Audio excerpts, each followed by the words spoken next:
Good afternoon, or is it still good morning? My name is Anne, and this is my father. My father's name is Vander Linden. The reason I'm here is because my father is from Belgium. I have been living here since 1990, so quite a while, in Denver for about 6 years now. My father is having a very tough time with the English. Although he speaks pretty well English, he told me last night that you guys speak, all of you speak very fast. So, although I do have an accent, his is even worse, so I figured I will be talking for him and reading his information so you can probably understand more of what he's trying to say.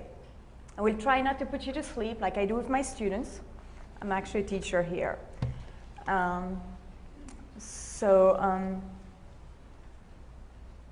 He actually belongs to IANDS Flanders, which is the Dutch part. The other thing also about this text is that my father is from the Dutch part of Belgium, but I was raised in the French part. So each time when he does conferences, it's all in Dutch. So he tried to write all this information in French for me, and I translated it to English. So if some of the stuff is not very clear, just let me know and I will try to clarify it. Also, I never had a near-death experience, so some of the stuff is a little bit confusing for me as well, some of what he says, so. All right. When he was 12 years old, and again when he was 46 years old, he had 2 near-death experiences. They both were due because of bike accidents. Each time he fell, and immediately he went towards the bright light. From his first fall, he does not remember very well of it, but he does remember going towards the light. But that was in 1956, and who was he going to tell? Who was going to believe a 12-year-old in 1956 about that? For many years, so he kept it for himself. In 1990, during his second fall, he finally started discussing his experience with people. That was a little bit more common at the time, I guess. So during that second fall, he went through a soft light. He was then thrown back to a white light and a yellow light, and then he went back through a tunnel. When he was in the tunnel, I saw some very dark, hellish kind of creature just before he actually ended up back to the ER room, and he was floating above his body. When he saw the body, he recognized that it was his. He didn't receive any message, only an indescribable perception that he can't really communicate. He tried to describe this experience in his first book, which is called My Death, My Most Beautiful Experience. He does not have the book here because it is only in Dutch. His 2 NDEs, especially the most recent ones, transform him slowly, but continually. He's still being transformed now. What changed in his life? My opinion, quite a lot. Actually, he says that material possession only provides him with a place where he can find serenity and the ability to renew himself. He acquired a tremendous amount of sensitivity, and he's also helped accompanying bereaved people. Selfish love that consists of saying, I only love you, changed and became, I love each being and his own freedom. Okay. This brought him to say, where's the love in what I say, but especially where's the love in what I do? Acting became his #1 priority. His thought became his action.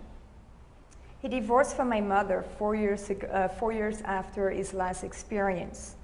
I can testify to that. My parents were so opposite. My father was into it, my mom not. So, pretty good thing they actually did get separated.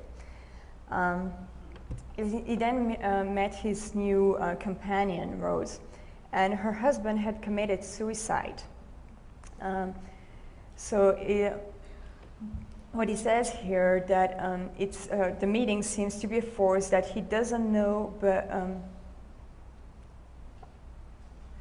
he doesn't know why he met her, but he accepted unconditionally, and allowing himself being guided by this force that got them together, his life became more fluid. His new life introduced him to the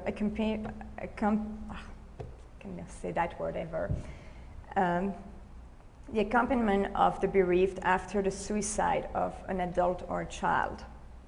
For more than 10 years, he's been facilitating groups of mourners dealing with the loss of suicide. His work helped him realize that life after death is not always easy.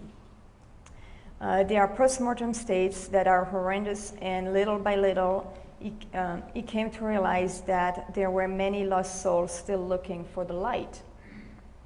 During his near-death experience, he was entirely immersed in the light, and this allowed him to help guide these lost souls towards the light. He says it's a form of exorcism, but instead of considering this soul as demons that have to be chased, he learned that there are souls that are looking to get out of their temporary states. There are some that are too attached to a person, to the earthly possessions, and to their unfinished business on earth, and others who die suddenly and haven't yet even realized that they didn't have a body anymore.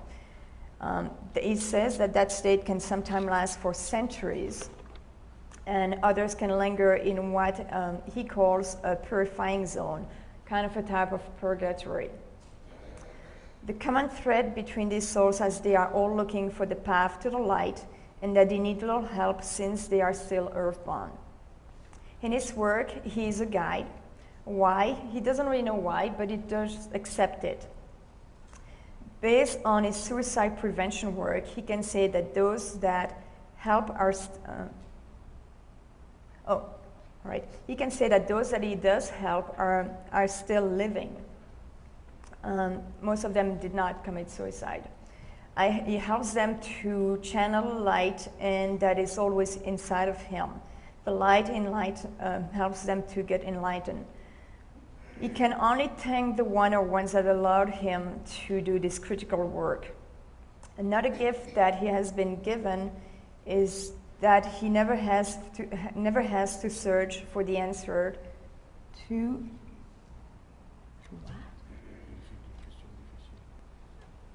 okay, sorry, I couldn't read his handwriting. Okay. Okay, and that he never has to search for the answer to difficult questions from those that seek his advice. During his work and or after some conference, he's been telling me that he has people coming to him, and he always is able to help them. The light, he tells me also that the light is been providing him with the answer to those difficult questions. He also said that he doesn't need a religion to believe in God and what is. His near-death experience trusts him into what many call the divine light. He says what is really exists, and he no longer requires a religious explanation. He knows it now, and this knowledge surpasses all the belief in the world. He understands that the incredible gift that was given to him, and it gets more and more stronger every day. He was able to come back twice in the same body. He says it's incredible, and he can only thank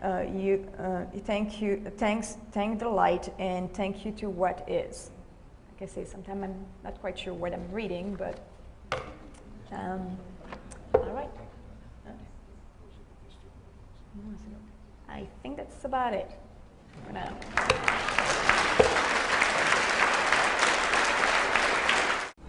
I'm Mark Schultheis, an experiencer who does work identical to Mr. Vander Linden, and I'm wondering whether he has had an experience where the prayers of the living make a big difference in terms of being able to reach the lost souls, and particularly those who are suicides.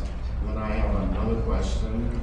One at a time. Okay, Il demande si dans tes expériences, il y a eu parfois les gens qui font des prières pour ceux qui sont morts, si ça aide ou pas. He says yes. He actually says that in his experience, it does help a lot. That The prayers helps. does help. The other question is, have you had an experience with actually finding that dark angels or demons can also turn to the light if they want to and seek you out? Parce que est-ce qu'il y a des démons, tout ça, c'est une expérience que eux, ils peuvent aller aussi dans la lumière. Mais est-ce que tu as déjà eu une expérience comme ça? Okay, so yes, that he actually has had experience with some of those. That it does go. Well, it's very, very nice to meet someone who does similar work. Tu peux te livrer parce que c'est le travail que toi. I just wanted to know from Vander Linden, how do you help these lost souls to reach the light? What do you do? That's a good question. Il demande comment est-ce que tu aides ces âmes perdues à aller dans la lumière. Comment tu fais J'essaie tout simplement, je rentre en contact avec. Tu rentres en contact le. C'est une perception, c'est pas parler avec les sens, c'est une perception. Et puis je les guide. Parfois ils sont très. Soit laisser-moi, parfois sans votre vie. Okay. He says that actually it doesn't like physically talk to them, it's more like a perception, and then whatever the perception is, it's like helping them and guiding them through the perception. It's not like a physical talk. They don't just appear there.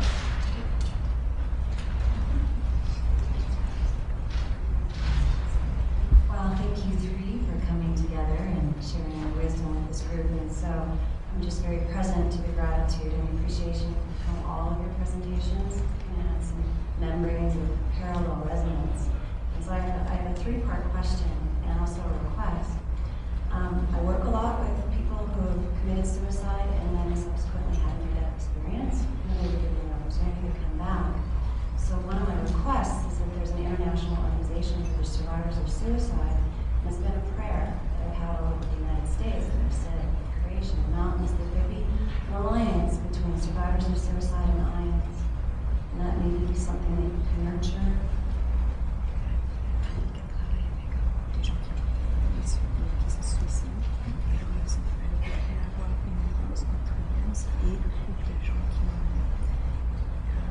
Qui ont survécu et qui ont survécu, ils sont suicidés.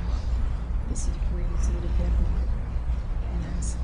le suicide soit plus ensemble.